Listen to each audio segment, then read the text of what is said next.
Gloire à Dieu. Ce matin, nous parlons, et nous allons parler aussi ce soir, en deux parties, du message intitulé « Les intercessions de l'Esprit ». Les intercessions de l'Esprit. Dans Job, chapitre 33, et ensuite nous lirons un deuxième passage dans Romains 8. Mais le premier, c'est dans Job 33, à partir du verset 19. Job 33, verset 19. Les intercessions de l'Esprit. Par la douleur, aussi l'homme est repris sur sa couche, sur son lit.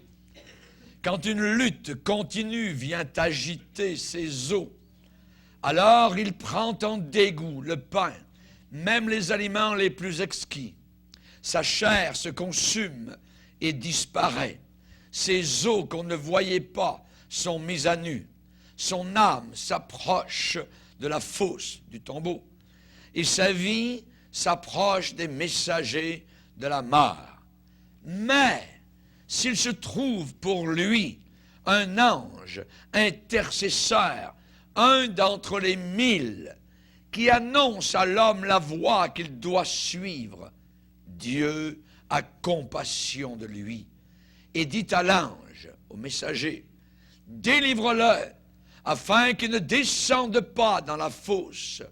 J'ai trouvé une rançon. » Et sa chair a plus de fraîcheur qu'au premier âge. Il revient au jour de sa jeunesse. Il adresse à Dieu sa prière, et Dieu lui est propice. Lui laisse voir sa face avec joie, et lui rend son innocence. Il chante devant les hommes et dit, « J'ai péché, j'ai violé la justice, et je n'ai pas été puni comme je le méritais. Dieu a délivré mon âme pour qu'elle n'entre pas dans la fosse, et ma vie s'épanouit à la lumière. » Voilà tout ce que Dieu fait, 2 fois, 3 fois avec l'homme, pour ramener son âme de la fosse, pour l'éclairer de la lumière des vivants. Amen. Alléluia. Père, nous voulons te bénir. Père, nous voulons te remercier. Nos cœurs sont embaumés par ta présence et ton amour.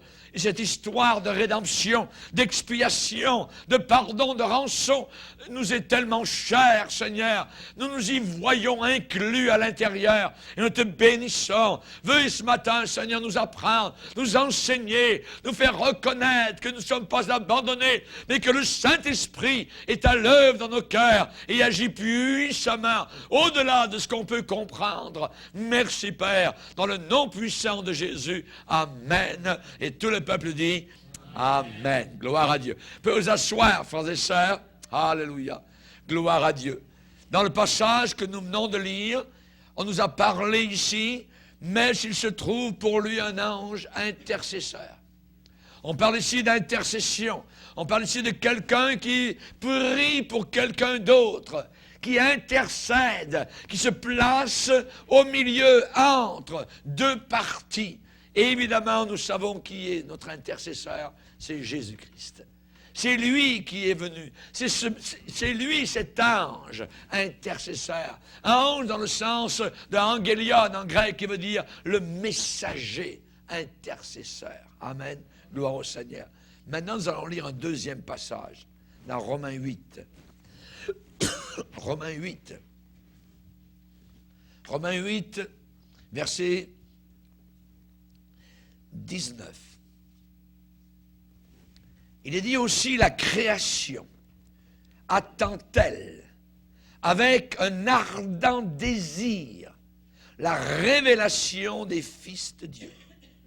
Car la création a été soumise à la vanité, non de son gré, mais à cause de celui qui l'y a soumise, c'est-à-dire Adam, avec l'espérance qu'elle aussi sera affranchie, libérée de la servitude de la corruption pour avoir part à la liberté de la gloire des enfants de Dieu.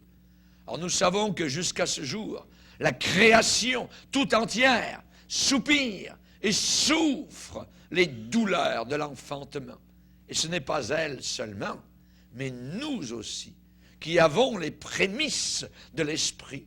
Nous aussi, nous soupirons en nous-mêmes, en attendant l'adoption, la rédemption de notre corps.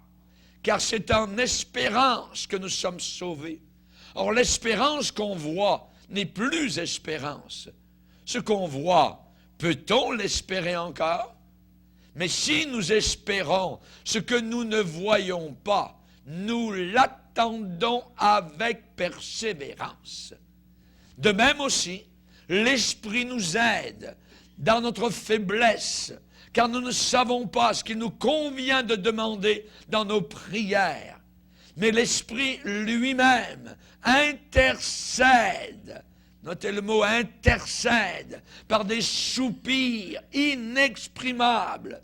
Et celui qui sonde les cœurs connaît quelle est la pensée de l'Esprit, parce que c'est selon Dieu qu'il intercède en faveur des saints. Les intercessions de l'Esprit. L'Esprit nous aide. On a un helper. L'Esprit nous aide. Pourquoi? Parce que nous sommes faibles. Il nous aide dans notre faiblesse, parce que nous ne savons pas. Vous arrivez devant Dieu, et bien souvent, nous ne savons pas ce qu'il nous convient de demander dans nos prières. Alors le Saint-Esprit vient, et il prend la relève, et lui-même, en personne, intercède par des soupirs. Soupirs inexprimables. Ça veut dire des gémissements qui ne peuvent pas être prononcés, il n'y a pas d'expression adéquate. Soupirs inexprimables. David lui-même avait déjà cette pensée lorsqu'il a dit au psaume 5, « Seigneur, prête l'oreille à mes paroles. Ô Éternel, écoute mes gémissements. » Je gémis devant toi. Mes gémissements. Sois attentif à mes cris, mon roi, mon Dieu. Jérémie a dit dans les Lamentations, chapitre 3, « J'ai invoqué ton nom, ô Éternel, du fond de la fosse, tu as entendu ma voix, ne ferme pas l'oreille à mes soupirs. » À mes soupirs. Oui, parfois dans nos prières, nous trouvons les mots. Facile. Parfois, on a les mots. Mais est-ce que les mots peuvent accomplir quoi que ce soit? Est-ce que les mots peuvent accomplir quoi que ce soit? Quand est-ce que nous savons vraiment si c'est les mots justes, les mots corrects qu'on emploie pour prier Dieu, ou bien s'ils ne sont pas corrects? Voyez? On ne sait pas parfois. Voyez? Est-ce qu'il existe une formule, je dirais, parfaite? Ce n'est pas normal, je dirais, d'associer la prière à des soupirs inexprimables. La prière, soupir inexprimable. Vous savez, généralement dans l'Église, la plupart des prières sont bien programmées, selon l'horaire prévu, moment attendu, à une heure prévue, selon le programme qui a été planifié. La plupart des prières sont offertes avec généralement style et élégance. Parfois même, certains peuvent prier en vers poétique, voyez.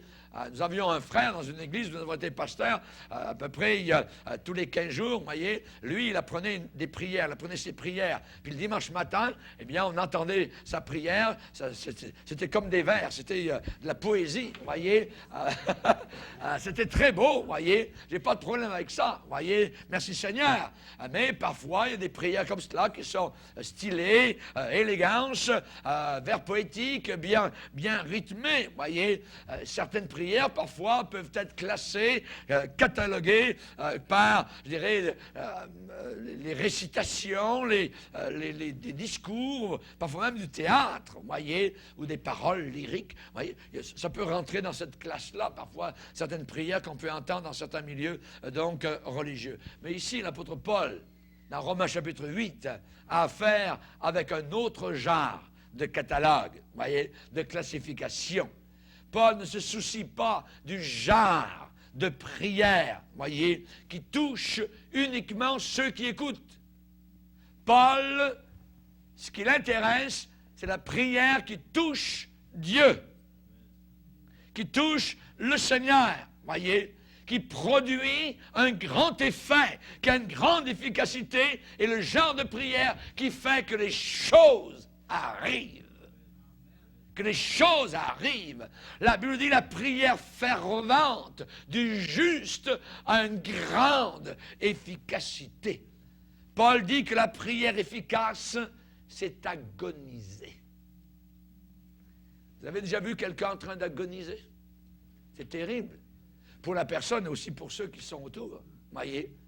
L'agonie, c'est quelque chose de terrible. C'est déchirant. C'est le râle de mort. C'est le souffle que l'on cherche. Voyez?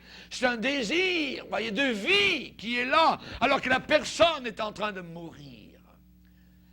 Paul parle d'une prière efficace comme l'agonie, une prière déchirante, atroce, douloureuse, une prière de souffrance, une prière d'angoisse, quasiment souffrir le martyre. Est-ce que nous connaissons ce genre de prière? Comme Jésus à Gethsémane, alors qu'il s'est jeté la face contre terre et qu'il a prié que si cette coupe pouvait s'éloigner de lui. Il a tellement prié que ses vaisseaux sanguins se sont cassés à l'intérieur et que ce n'était pas uniquement de la sueur, voyez, mais c'était du sang qui a coulé littéralement de sa peau. Imaginez. L'apôtre Paul parle aux Galates en disant « J'éprouve de nouveau pour vous les douleurs de l'enfantement. » Il priait pour les chrétiens de la Galatie. Et il éprouvait de la douleur en voyant les chrétiens s'éloigner de la simplicité de la croix. Et il priait pour eux. Et il leur disait, mais qui vous a fasciné? Vous, aux yeux de qui Christ a été dépeint comme crucifié à la croix du Calvaire. Et les Galates étaient en train de s'éloigner de cela. Ils retournaient aux bonnes œuvres, vous voyez, une sorte de mérite spirituel devant Dieu. Non. Vous voyez, c'était un éloignement de la grâce. On voit que celui qui procède au travers de nous par des soupirs inexprimables, c'est le Saint-Esprit. C'est le Saint-Esprit. Paul nous dit que l'agent qui fait cela, c'est le Saint-Esprit. La vraie prière, c'est de l'importunité. Être toujours là à notre poste. Ce n'est pas une histoire de vocabulaire, ce n'est pas une histoire de bons mots, quoi que ce soit. C'est d'être devant la porte du Seigneur et de frapper sans relâche. Jésus a dit, il faut prier et ne pas se relâcher. Et il a parlé en parabole d'un juge inique, injuste. Imaginez, un juge devrait être juste, mais Jésus a parlé d'un juge injuste. Et de l'autre côté, une veuve qui venait frapper régulièrement à sa porte pour obtenir justice. Et à cause de l'importunité de la femme, le juge qui n'était pas juste va faire justice à la veuve qui cherchait justice. Et le Seigneur a dit, il faut toujours prier et ne pas se relâcher. Et Dieu ne fera-t-il pas justice à ses enfants qui crient à lui jour et nuit? Et nuit. Ouais, la prière peut aller jusque dans les profondeurs des heures de la nuit. Paul a dit dans Romains 8, le Saint-Esprit lui-même intercède par des soupirs inexprimables. Vous vous rappelez l'histoire de ces trois amis? C'est un ami qui avait un ami qui vient durant la nuit.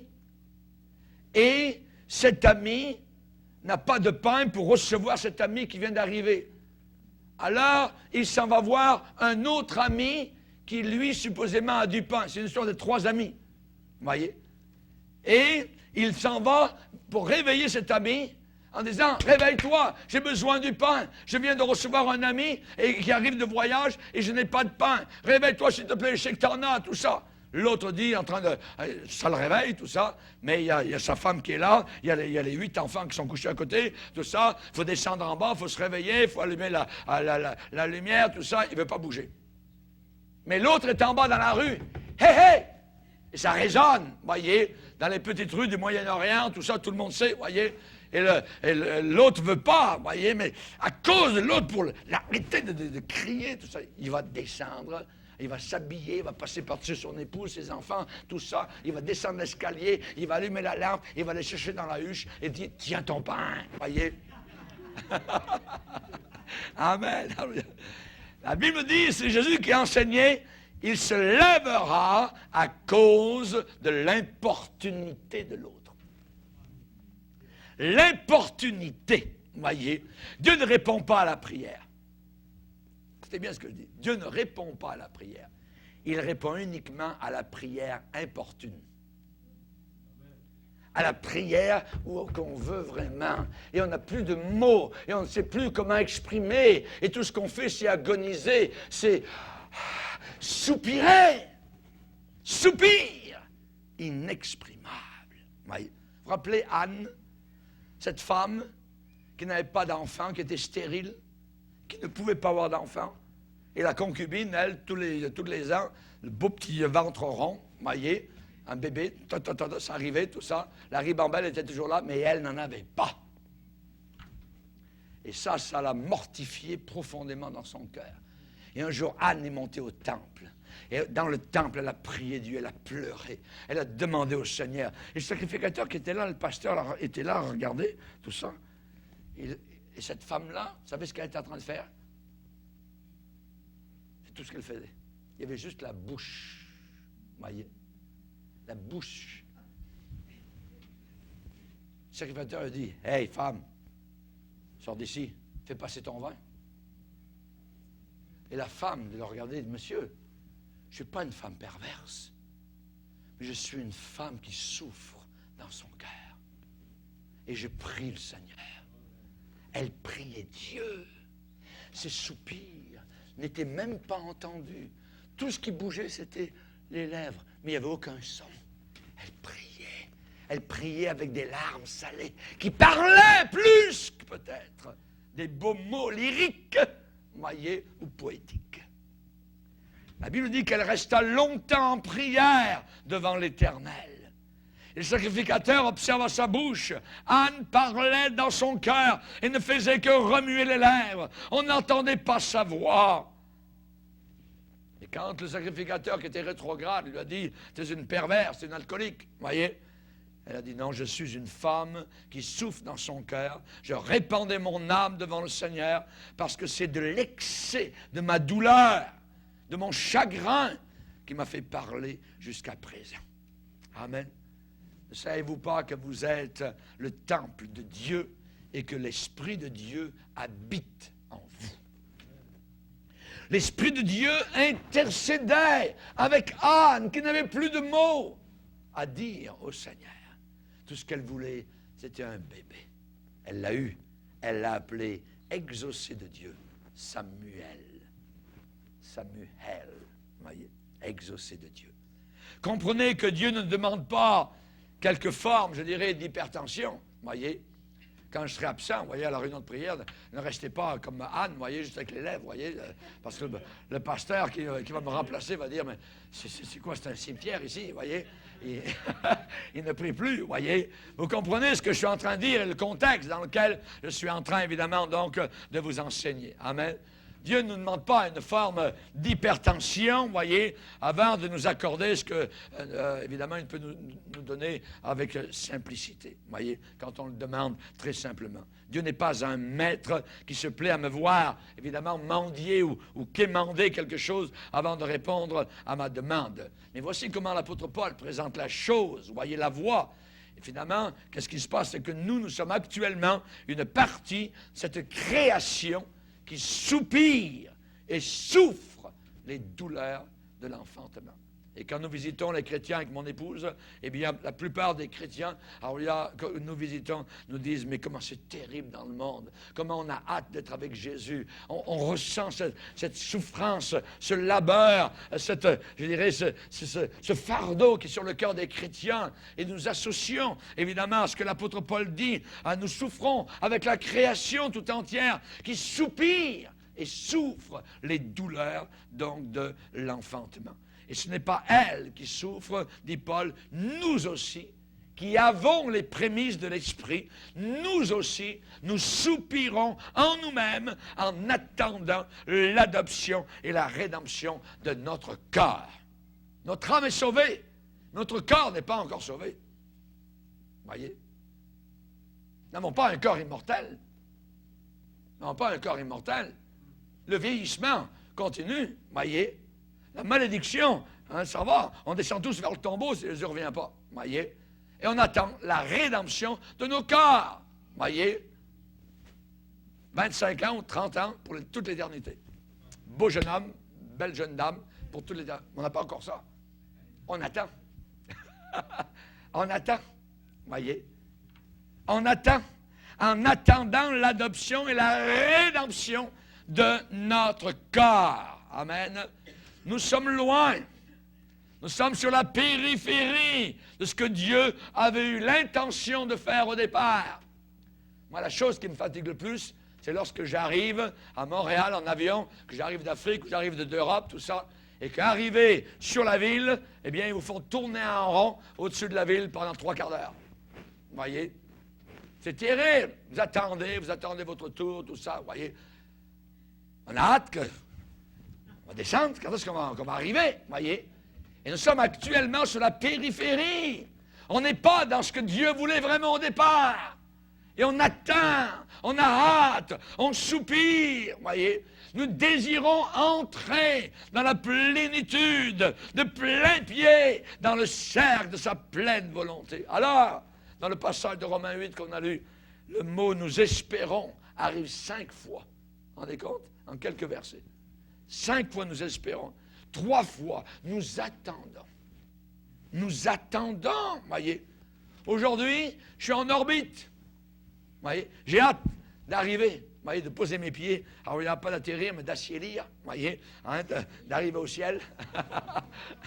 Amen. Alléluia. Ce que Dieu avait comme but dans le Jardin d'Éden. Dans le Jardin d'Éden, Dieu avait un but, voyez. Il avait comme quoi comme but? La communion, le fellowship, l'amitié, le dialogue, se voir tous les jours, pourvoir, la provision, tout cela. Il est dit dans Genèse 3, l'Éternel parcourait le jardin vers le soir. Tous les jours, Adam et Ève avaient une communion avec Dieu. Ils parlaient, ils marchaient ensemble. Dieu ne veut pas avoir une communion avec d'autres au pluriel petits dieux. Ça n'existe pas. Il va avoir une communion avec nous, ces créatures sauvées et rachetées par sa grâce. Amen. Alléluia. Évidemment, tout cela eh bien, est un grand cri. Amen. Parce que nous sommes loin de tout cela. Mais nous allons revenir à cela, à la restauration de toutes choses. Amen. Gloire au Seigneur. Les conditions dans lesquelles nous vivons aujourd'hui ne sont pas les conditions dans lesquelles Dieu aurait voulu que ce soit au départ. Pas du tout. Voyez. Les conditions dans lesquelles nous travaillons actuellement ne sont pas les conditions que Dieu désirait au départ. Quand Dieu et Adam marchaient ensemble, parlaient ensemble, il y avait de la force, il y avait de la confiance, de l'énergie, de la puissance, de l'intelligence, de l'assurance, une certitude. C'était Dieu a dit. Mais cela s'est transformé par Dieu a-t-il réellement dit. Et quand le Dieu a dit a été métamorphosé par Satan en Dieu a-t-il réellement dit, c'est là que nos conditions se sont toutes écroulées. La chute. J'ai eu peur. La peur est entrée dans le monde. Les épines ont commencé à pousser. Les femmes ont commencé à crier dans l'accouchement de leur bébé. Et ainsi de suite. Aujourd'hui, j'ai peur.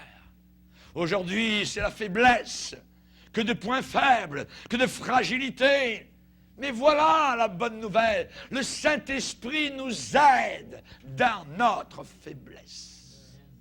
Dans notre faiblesse. Nous ne savons pas quoi demander dans nos prières. Nous ne savons pas. Voyez. La création a été soumise à la vanité. La création attend avec un ardent désir la révélation des fils de Dieu. La création espère, elle aussi, qu'elle sera libérée de la servitude, de la corruption. La création désire avoir part, participer à la liberté de la gloire des enfants de Dieu. Alléluia. Nous allons vers un millénium de gloire. Cette terre sera totalement renouvelée telle que vous ne l'avez jamais vue auparavant. Elle va produire, alléluia. Elle sera belle comme elle n'a jamais été. La terre actuelle est déjà belle, imaginez. Nous allons penser que la terre actuelle, elle sera laide par rapport à la terre que nous aurons durant le millénium. Ça va être formidable. Amen. La création soupire, gémit. La création ne veut plus porter les épines. Elle ne veut plus porter les ronces. La création ne veut plus être sous la malédiction. La création ne veut plus de la sueur des hommes, les pleurs, les cris dans les salles d'accouchement, plus de coups de feu, plus de torture, plus de sodomite, plus d'alcoolisme, d'inceste, de drogue, de viol d'enfants. La création soupire. La création ne veut pas cela. Elle veut être libérée. Jusqu'à quand ma gloire sera-t-elle outragée? Jusqu'à quand aimerez-vous la vanité? Jusqu'à quand chercherez-vous le mensonge? Psaume 4. Vous savez que le remplissage du Saint-Esprit amène beaucoup de joie. Quand on est rempli du Saint-Esprit, il y a beaucoup de joie, mais aussi il y a beaucoup de soupirs. Il y a beaucoup de gémissements, il y a beaucoup de douleurs, d'enfantement qui nous saisissent. Et le fait d'être rempli du Saint-Esprit, eh bien, ne fait que les augmenter. Le Saint-Esprit aiguise, le Saint-Esprit taille cette perspective à l'intérieur du croyant. Il y a une sorte de travail d'accouchement. Une sorte de travail d'accouchement qui nous saisit, qui nous poigne, qui adhère, qui colle à nous, qui semble nous contrôler pour ce jour de rédemption, ce jour de gloire que nous attendons, avec l'espérance que elle, la création, aussi sera affranchie, libérée de la servitude, de la corruption. De la corruption. C'est un véritable encouragement. Il nous aide. On est aidé. Merci Seigneur. On n'est pas seul. Le croyant n'est pas en train de croupir quelque part dans l'obscurité, de chercher à tâtons dans le noir. Non, nous savons qu'il y a une date. Alléluia. Une date qui a été fixée par le Père seul, et le Saint-Esprit de Dieu confirme cette assurance intérieure, approuve cela, endosse cela, donne son approbation. Le Saint-Esprit prédit cette grande victoire. Cette très grande victoire. Le royaume du monde sera remis au Seigneur Jésus-Christ. Alléluia. Lisez avec moi Apocalypse 11. Apocalypse 11, verset 15. Le 7e ange sonna la trompette, et il y eut dans le ciel de fortes voix qui disaient: le royaume du monde est remis à notre Seigneur et à son Christ, et il régnera au siècle des siècles. Alléluia. Amen. Nous nous dirigeons vers cette grande victoire. Merci Seigneur, merci Seigneur. Le Saint-Esprit prédit cela. Il prédit cette grande victoire, ce triomphe. Le Saint-Esprit domine sur ce grand triomphe à venir. Lisez encore dans Daniel 7, verset 14. Daniel 7, verset 14. On parle de Jésus-Christ ici, le Fils de l'homme. On lui donna la domination. On lui donna la gloire et le règne, et tous les peuples, les nations et les hommes de toutes langues le servirent. Sa domination est une domination éternelle qui ne passera point, et son règne ne sera jamais détruit. Jamais détruit. Alléluia. Que Dieu soit glorifié. C'est le plus remarquable de tous les accomplissements, de toutes les réalisations, de tous les succès, de toutes les réussites. Merci Seigneur. Et depuis les profondeurs de mon âme, amen, plus profonde que tout ce que ma nature humaine peut prononcer, dire ou exprimer, il y a une voix divine, la voix de Dieu qui lance, qui émet, qui déclare, qui publie, voyez. Nous ne savons pas ce qu'il nous convient de demander dans nos prières. Alors, le Saint-Esprit lui-même vient nous aider intercède. Il fait de l'intercession. Il produit de l'intercession. Est-ce que je suis un canal assez propre, assez pur, assez disponible pour que le Saint-Esprit, au travers de moi, puisse intercéder? Amen. Personne ne connaît les choses de Dieu si ce n'est par l'Esprit de Dieu. L'Esprit de Dieu. L'Esprit seul, uniquement, peut comprendre l'éternité de tout ce que je suis en train de vous déclarer. Il sonde même les profondeurs de Dieu. Oh! Pas les profondeurs des hommes, les profondeurs de Dieu, imaginez. Moi, je suis inarticulé. Je ne sais pas bien parler. Mais lui, il est articulé. C'est très bien parlé. Je m'exprime mal, mais lui, il s'exprime très bien.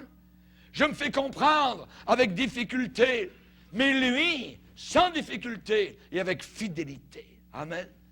Dieu a appelé Moïse. Moïse, tu iras vers Pharaon. C'est-à-dire, j'ai la bouche embarrassée, je ne sais pas parler, je vais bégayer, tout ça. Peut-être qu'on pense qu'il était bègue, on ne sait pas. Voyez. Dieu lui a dit, hey, qui a fait la bouche? Voyez. Jérémie, tu seras mon porte-parole. Envoie quelqu'un d'autre. Je ne sais pas parler, je suis juste un enfant. Le Saint-Esprit, lui, sait parler. J'ai connu un de mes amis pasteurs qui est décédé maintenant, qui est dans le ciel. Alléluia. Quand il a été appelé au ministère, il était bègue. Ouais. Mais toutes les fois qu'il est venu dans notre église, il a parlé parfaitement. Quand il est entré dans le ministère, ça a été complètement terminé. Le Seigneur lui a enlevé ce bégaiement. Que Dieu soit glorifié. Amen. Alléluia. Merci Seigneur.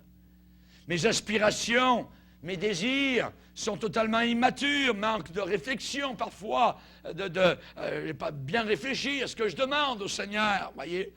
Mais lui, les pétitions du Saint-Esprit, les demandes de l'Esprit, les requêtes du Saint-Esprit se font avec une connaissance parfaite des situations et des choses. Alléluia. Et il peut intercéder selon Dieu, pas selon moi, selon Dieu. Merci Seigneur. Voilà un trésor totalement, je dirais, au-delà de tout ce que le système de ce monde peut se vanter ou se glorifier. L'Esprit lui-même intercède. C'est la présence de Dieu au fond de moi. Vous vous rendez compte? On n'est pas des petits dieux, mais c'est Dieu qui nous habite. C'est Christ en nous, l'espérance de la gloire. C'est la présence de Dieu en nous. C'est l'immanence de Dieu en nous. Dieu à l'intérieur de la nature humaine. Un mystère. Mystérieux. Quand j'ai demandé à Jésus de venir, il est venu. Voyez, dans mon cœur. Et il est dans mon cœur. Christ en vous, l'espérance de la gloire. Comment ça se fait? Je ne sais pas, mais je le vis. Je le vis. Amen. Imaginez. Alors, quand il intercède, ce sont ces prophéties, voyez, qui sont générées en nous. C'est les prophéties du Saint-Esprit au-dedans de nous. L'Esprit et l'Épouse disent, viens Seigneur Jésus. Alléluia. Ce sont ces prédictions à lui qui sont soupirées, qui sont gémies au travers de nous. Nous aussi, nous soupirons en nous-mêmes. Ce sont ces promesses, ce sont ces gages, ces engagements de véracité divine. Lui, il est capable de les réaliser, de les accomplir, de les accorder, de les donner. Et l'apôtre Paul a vu la différence. Parce que la base de l'apôtre Paul, c'était sa prière. Sa prière, une vie de prière. Et dans le prochain bulletin, pour le mois de novembre, je vous ai noté 11 prières de l'apôtre Paul dans le Nouveau Testament. L'apôtre Paul avait été élevé à prier. Mais sur le chemin de Damas, il a vraiment prié. C'est autre chose. Dans la religion, on peut prier. Les païens prient. Jésus dit, ne soyez pas comme les païens qui prient et qui pensent qu'à force de paroles, ils sont exaucés. Les païens prient, les bouddhistes prient, les islamistes prient. Mais leur prière ne monte pas plus haut que le plafond. Et l'apôtre Paul avait été élevé à prier, voyez. Et on voit qu'évidemment, cet homme, même s'il priait, il était capable de tuer. Capable de tuer. Et ensuite d'arriver devant Dieu, je t'aime Seigneur. C'est ce qu'il faisait. Paul était un tueur. Il a tué, donc, Étienne. Mais à Damas, là, il était aveuglé. Il ne voyait plus rien. Le Seigneur Jésus, qu'il persécutait, lui était apparu. Il était en train de jeûner. Ça ne disait plus rien de manger. Ce qu'il voulait, c'était la volonté de Dieu. C'était que le Seigneur lui parle, que le Seigneur lui dise quelque chose. Et Ananias est venu prier pour lui. Le Seigneur sait où on se trouve. Dieu a parlé à Ananias. Il a dit, Ananias, tu vas aller dans la rue, la droite, dans telle maison, il y a un homme qui est en train de prier. Il ne dit pas des prières, il prie. Il prie vraiment. Chers amis, ce que vous voyez quand vous lisez le début de l'Église primitive, c'était que les chrétiens priaient. On ne peut pas être chrétien sans prier. On ne peut pas être chrétien sans avoir une vie de prière. C'est impossible. C'est impossible. Voyez? Et on voit que l'apôtre Paul avait appris, avant qu'il ne soit sauvé, certaines façons de prier, les plus grandes prières d'Israël. Voyez, la formalité froide. Ô Israël, l'Éternel ton Dieu, le seul Dieu, blablabla. Bla, bla, bla. Ouais, mais il ne le connaissait pas. Et quand ce Jésus lui est apparu du ciel, oh, il a commencé à prier là. Il a commencé à prier là. Oh, avant cela, il avait exprimé un désir humain dans ses prières. Voyez. Auparavant, il s'était débrouillé, on va dire. Voyez, pour s'en sortir avec son expertise à lui, avec ses compétences personnelles. Puis ensuite, il a commencé à expérimenter ce qui est divin. Oh, tout a changé. Christ en lui, l'espérance de la gloire. Il a commencé à exprimer non plus ses désirs, mais le désir de Dieu. Les désirs des hommes sont personnels, voyez. Les désirs des hommes expriment des souhaits de confort. Seigneur, pourvois mes besoins, que je puisse rejoindre les deux bouts. Aide-moi avec mon calorifère qui ne marche pas, Seigneur. Ma voiture, là, le moteur, tout ça. C'est tout humain, c'est complètement humain, voyez. Bon, Dieu, il peut répondre à cela, voyez, mais c'est un peu bambin. C'est un peu très, je dirais, secondaire. Les souhaits des hommes, c'est des souhaits pour le confort, pour le succès, pour la satisfaction, pour l'ambition personnelle, pour l'implication sociale. Mais tout cela, c'est des superflus. C'est totalement superflu, voyez. Le Seigneur a dit, cherchez premièrement le royaume de Dieu. Le royaume de Dieu et sa justice. Et le reste, le superflu, vous sera donné par surcroît. Dieu a promis de pourvoir aux choses de base. Il a promis, mon Dieu pourvoira à tous tes besoins. Il a pourvu au pain dans le désert, il a pourvu à l'eau, il a pourvu à la viande, il a pourvu à tout. Le vêtement ne s'est même pas usé, mais tout a été pourvu par le Seigneur dans le désert. Dieu pourvoit nos besoins, c'est correct, voyez. Mais dans toutes ces situations où je demande juste pour mes propres besoins, c'est ma voix qui crie pour que ces choses se réalisent. Voyez, je demande, voyez. Ce qui les aide, ces gens-là, dans le monde, ce qui les fait prospérer personnellement, c'est tout ce qu'eux souhaitent. Mais est-ce vraiment la volonté du Saint-Esprit? Pour eux, il y a peace in the valley, voyez, la paix dans la vallée, quand le moi est satisfait. Mon moi est satisfait, mon moi est nourri, mon moi est cajolé, c'est parfait. Seigneur, je continue à te suivre. Le jour où Dieu ne répond plus, le jour où il n'y a plus les éléments de base, oh, bye bye Seigneur, c'est pas ce Dieu, moi je ne veux pas servir ce Dieu-là. Ils veulent un Dieu bonbon, ils veulent un Dieu gâteau, ils veulent un Père Noël, voyez, qui vraiment les cajole. Ils n'ont jamais, ces gens-là, ressenti les tiraillements qui viennent de Dieu lui-même, les soupirs qui viennent de Dieu lui-même, les poussées, les directions, les agitations, les remuements, les émotions, les sensations qui viennent de Dieu lui-même pour un monde perdu, pour un monde qui se dirige vers l'enfer. Ils ne connaissent pas les gémissements de l'esprit, les soupirs qui viennent de l'esprit. Romains 8 nous dit, vivez selon l'esprit, si du moins le Saint-Esprit habite en vous. L'esprit que nous avons rend témoignage à notre esprit que nous sommes enfants de Dieu. Mais il veut continuer à parler ensuite. Il veut faire plier nos genoux. Il veut nous casser. Il veut nous briser pour que nous voyions la condition de ceux et celles qui par milliers et millions autour de nous s'en vont vers l'enfer éternel. On appelle ça le fardeau des âmes. Le fardeau. L'avons-nous? Chers amis, pour ceux qui marchent dans l'esprit, ce n'est pas comme ce que je viens de décrire. Ceux qui marchent dans l'esprit sont participants de l'Évangile, qui atteint, qui va chercher aux extrémités, je dirais, de l'homme, qui va aller le tirer en dehors d'un péché extrême. L'Évangile touche l'homme à son plus profond, à son extrémité. La chair ne sert de rien. Zéro. La chair, c'est l'esprit qui donne la vie.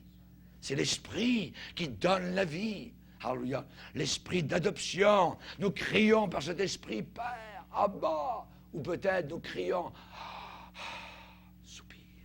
Il n'y a plus de mots. Nous soupirons. Nous soupirons.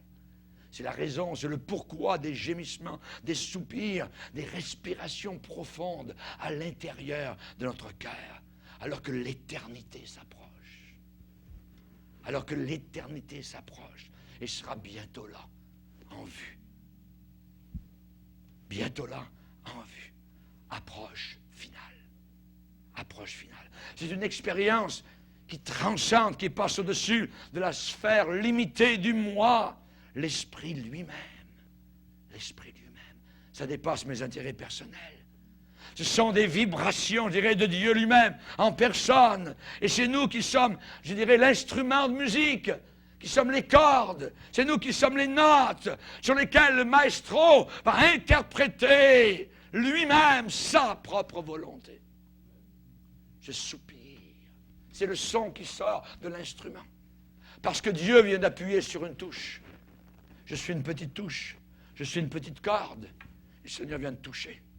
Il veut m'utiliser. Et ça fait Seigneur. Et c'est arrosé par des larmes salées, des soupirs, l'esprit lui-même. C'est nous qui sommes l'instrument. C'est une grandeur inégalée, inégalable, sans égal. Ce sont des soupirs vers le haut. Ce sont des manques de respire. On est sans souffle. On est hors de nous-mêmes. Ça s'appelle prier par l'esprit. Je suis rempli de soupirs. Pourquoi? Pour l'immortalité. Je désire l'immortalité. L'immortalité. Il y a un souffle, un gémissement pour ça. Je demande cela. Je vois soudain ma petite résidence terrestre comme étant pour un temps très court. Très court. Simplement un tremplin vers l'éternité. Qu'est-ce que votre vie? Qu'est-ce que votre vie? Vous êtes une vapeur qui paraît pour un peu de temps et qui ensuite disparaît. Pour David, nous sommes une ombre. Il dit, ma vie, ça part d'ici, puis ça va là. C'est ça. Je nais ici, puis je meurs là. C'est aussi long que ça. Comme la paume de la main. Pour l'apôtre Pierre, nous sommes comme des herbes qui poussent. Belle fleur, pouf, ensuite, on passe la tondeuse. La mort passe. Job a dit, ma vie et mes jours sont comme la navette d'un tisserand. On ne la voit même pas, la navette. Les jours sont rapides, les saisons, bientôt la neige, bientôt le printemps. Ça passe, ça passe, ça passe. Ça va vite, voyez. Mais de l'autre côté, je soupire pour l'autre côté. J'aurai du temps, sans limite aucune. Imaginez. Et je ne peux pas douter de ces attentes que Dieu place dans mon cœur. Amen. Dieu ne peut pas me décevoir. Il ne peut pas nous décevoir sur ce que lui-même plante à l'intérieur de nous. Nous attendons la rédemption de nos corps. Abraham attendait une ville céleste. Ce que nous ne voyons pas, nous l'attendons avec persévérance. Jérémie un jour a posé la question à Dieu, Seigneur, serais-tu pour nous comme une source d'eau dont on n'est pas certain? Est-ce que Dieu est une source d'eau? On va goûter l'eau, mais je ne suis pas certain si elle est empoisonnée ou pas. C'est une bonne eau, c'est une mauvaise eau. Dieu n'est pas comme cela. C'est de la bonne eau. Amen. C'est de la bonne eau. Dieu, il a promis des choses, il va les réaliser. S'il a placé dans nos cœurs cette pensée d'éternité, cette pensée de ville, de gloire, alléluia, ce pays merveilleux, amen, où les fleurs ne fanent plus, où la joie est éternelle, ça existe. Il y a beaucoup de demeures dans la maison de mon Père. Si cela n'existait pas, je vous l'aurais dit. Seigneur, serais-tu pour nous comme une source d'eau dont on n'est pas sûr? Non. Dieu n'est pas un homme pour se repentir, ni le fils d'un homme pour mentir. Non, non, non, non. Ce qu'il a dit, il l'accomplit. Ses promesses ne sont pas oui et non. Ses promesses sont oui. C'est réel. Alléluia. Qu'attendons-nous? Eh bien, Romains 8 nous dit, en attendant l'adoption, la rédemption de nos corps, il y a bien plus qu'une existence continuelle là-haut dans le ciel. C'est une existence totalement libre de toutes ces limitations, ces restrictions, ces bouchons, ces empêchements que nous avons sur la terre. Que de barrières, que de congestion. Nous attendons la rédemption de nos corps. Notre corps a été semé corruptible. Il va ressusciter incorruptible, semé méprisable. Il ressuscitera plein de gloire, semé infirme, et il va ressusciter plein de force. J'attends. J'attends. Et je ne serai pas déçu. Amen. Gloire au Seigneur. Pour que nos corps ne soient plus quelque chose qui se fatigue, qui se détériore, que l'on tire, que l'on force, que l'on pousse. On met des bâtons pour tenir ici, là, vous voyez. On a hâte d'enlever les bâtons, d'enlever les chaises roulantes, et ainsi de suite. On veut avoir, alléluia, la rédemption de nos corps. Amen. Alléluia. C'est ce que nous attendons. Gloire au Seigneur. Nos corps seront ajustés de façon parfaite à notre âme. L'âme que vous avez maintenant, ça sera la même âme que vous aurez dans le ciel. C'est la raison pour laquelle on se reconnaîtra. Je vais vous reconnaître, vous me reconnaîtrez. Oh, ce serait terrible si on ne se reconnaissait pas. Ah, t'es qui, toi? On va se reconnaître. On va se reconnaître dans le ciel. Amen. Nos corps seront en forme continuellement. Plus besoin du gym à côté, vous voyez, pour se mettre en forme ou faire du jogging. Vous serez en forme continuellement. Il n'y a aucune piste athlétique là-haut dans le ciel. Nos corps sont toujours en forme pour l'éternité. Pour l'éternité. Nos âmes et nos esprits seront insérés de façon parfaite à nos nouveaux corps immortels. Amen. Que Dieu soit glorifié. Nos soucis sur la terre, c'est évidemment de gagner le pain. Sur la terre, c'est le vêtement, c'est le toit, c'est payer les factures. Il n'y a aucune facture là-haut dans le ciel. Gloire à Dieu. Aucun comptable. Merci Seigneur. Si vous êtes comptable, c'est malheureux. Voyez, continuez sur la terre, mais là dans le ciel, Dieu vous donnera un autre travail.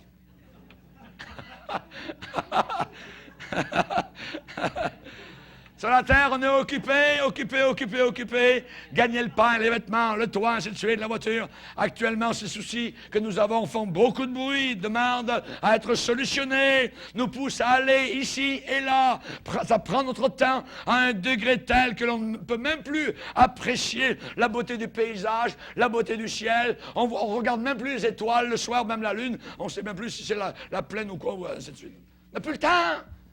On court, ici et là. Voyez, on est enterré dans le smog, les fumées de nos villes, les embouteillages monstres, le trafic, bumper, voyez, le pare-choc contre pare-choc. On est lassé, on est épuisé, on est usé. Mais nous avons l'espérance de la vie éternelle promise dès les plus anciens temps par le Dieu qui ne ment pas. Sur la terre, nous sommes dans les limitations, dans les réserves, dans les contraintes. Nous gémissons. Nous désirons revêtir notre domicile céleste. notre domicile céleste.